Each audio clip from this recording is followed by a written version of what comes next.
Hi hello ನಮಸ್ತೆ. ಬಾಲಿವುಡ್ನ star ನಟಿ ಕತ್ರಿನಾ ಕೈಫ್ ಗರ್ಭಿಣಿಯಾಗಿದ್ದಾಳಂತೆ. ಮುಂದಿನ ನವೆಂಬರ್ ವೇಳೆಗೆ ಮೊದಲ ಮಗುವಿನ ನಿರೀಕ್ಷೆಯಲ್ಲಿದ್ದಾಳೆ ಅನ್ನೋ ಸುದ್ದಿ ಬಾಲಿವುಡ್ ಅಂಗಳದಲ್ಲಿ ಹರಿದಾಡ್ತಿದೆ. ಯಾವುದೇ ಹೆಣ್ಣಿಗೆ ತಾಯಿಯಾಗೋ ಭಾಗ್ಯ ತುಂಬಾನೇ ವಿಶೇಷ. ಅದು ಖಂಡಿತವಾಗಿಯೂ ವರ್ಣನೆಗೆ ನಿಲುಕದ ಸಂತೋಷ. 2021ರಲ್ಲಿ ಬಾಲಿವುಡ್ ನಟ ವಿಕಿ ಕೌಶಲ್ನ ವಿವಾಹವಾಗಿದ್ದ ಕತ್ರಿನಾ ಕೈಫ್ಗೆ 4 ವರ್ಷವಾಗಿದ್ರೂ ಸಂತಾನ ಭಾಗ್ಯ ಸಿಕ್ಕಿರಲಿಲ್ಲ. ವಯಸ್ಸು 42 ಮೀರಿ ಹೋಗಿತ್ತು. ವೈದ್ಯರನ್ನ ಭೇಟಿ ಮಾಡಿ ಟ್ರೀಟ್ಮೆಂಟ್ ತೆಗೆದುಕೊಂಡಿದ್ರೂ ಸಂತಾನ ಭಾಗ್ಯ ಮಾತ್ರ ದೂರದ ಮಾತಾಗಿತ್ತು.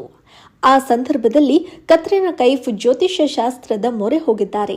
ಆವಾಗ ಜ್ಯೋತಿಷಿಗಳು ಕತ್ರಿನಾ ಕೈಫ್ ಜಾತಕವನ್ನ ಪರಿಶೀಲಿಸಿ ಸರ್ಪದೋಷ ಇರೋದಾಗಿ ಹೇಳಿದ್ದಾರೆ.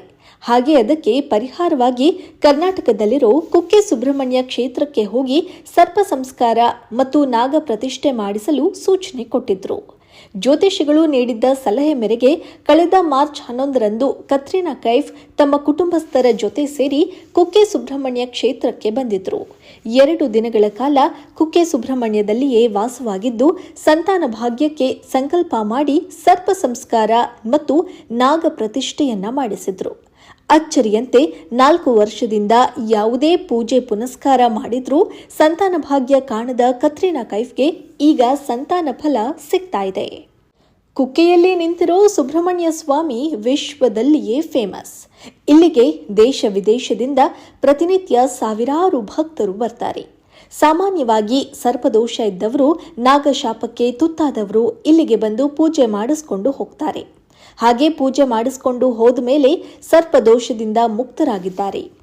ಇನ್ನು ಸಂತಾನ ಫಲ ತಡವಾಗ್ತಿದೆ ಅಂದ್ರೆ ಅದಕ್ಕೆ ಸರ್ಪದೋಷವೇ ಮುಖ್ಯ ಕಾರಣವಾಗಿರುತ್ತೆ ಅನ್ನೋದನ್ನ ಜ್ಯೋತಿಷ್ಯ ಶಾಸ್ತ್ರ ಹೇಳುತ್ತೆ.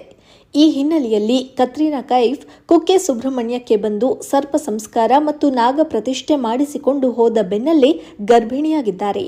42 ವರ್ಷದ ಕತ್ರಿನಾಗೆ ಸಂತಾನ ಭಾಗ್ಯ ಸಿಗ್ತಾ ಇದೆ. ಇದು ಏನನ್ನ ಸೂಚಿಸುತ್ತೆ ಅಂದ್ರೆ ಅದೆಂಥ ಸರ್ಪದೋಷ ಇದ್ರೂ ಕುಕ್ಕೆ ಸುಬ್ರಹ್ಮಣ್ಯನಿಗೆ ಭಕ್ತಿಯಿಂದ ಮೊರೆ ಹೋದ್ರೆ, ಪೂಜೆ ಮಾಡಿಸಿದ್ರೆ ಸಂತಾನ ಭಾಗ್ಯ ಗ್ಯಾರಂಟಿ ಅನ್ನೋದನ್ನ ಹೇಳ್ತಿದೆ ಅನ್ನೋ ಅಭಿಪ್ರಾಯ ಹೆಚ್ಚಿದೆ. ನಾಗದೇವರ ಪೂಜೆಗೆ ವಿಶೇಷ ನಕ್ಷತ್ರ ಅಂದ್ರೆ ಅದು ಆಶ್ಲೇಷ ನಕ್ಷತ್ರ.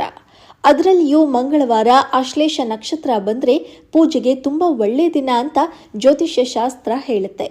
ಹಾಗೆ ಆ ದಿನ ಸರ್ಪ ಸಂಸ್ಕಾರದ ಪೂಜೆ ಕೈಗೊಂಡ್ರೆ ಒಳ್ಳೆ ಫಲಗಳು ಸಿಗುತ್ತೆ ಅನ್ನೋ ನಂಬಿಕೆ ಇದೆ. ಕತ್ರಿನಾ ಕೂಡ ಮಂಗಳವಾರ ಮತ್ತು ಆಶ್ಲೇಷ ನಕ್ಷತ್ರದ ದಿನವೇ ಕುಕ್ಕೆ ಸುಬ್ರಹ್ಮಣ್ಯಕ್ಕೆ ಬಂದು ಪೂಜೆ ಮಾಡಿಸಿದ್ರು. ಅದರ ಫಲ ಏನು ಅಂದ್ರೆ ಕತ್ರಿನಾ ಕೈಫ್ಗೆ ದೇವರ ಆಶೀರ್ವಾದ ಸಿಗ್ತಾ ಇದೆ. ಈಗ ಕತ್ರಿನಾ ಮಗುವಿಗೆ ಜನ್ಮ ನೀಡ್ತಿದ್ದಾರೆ.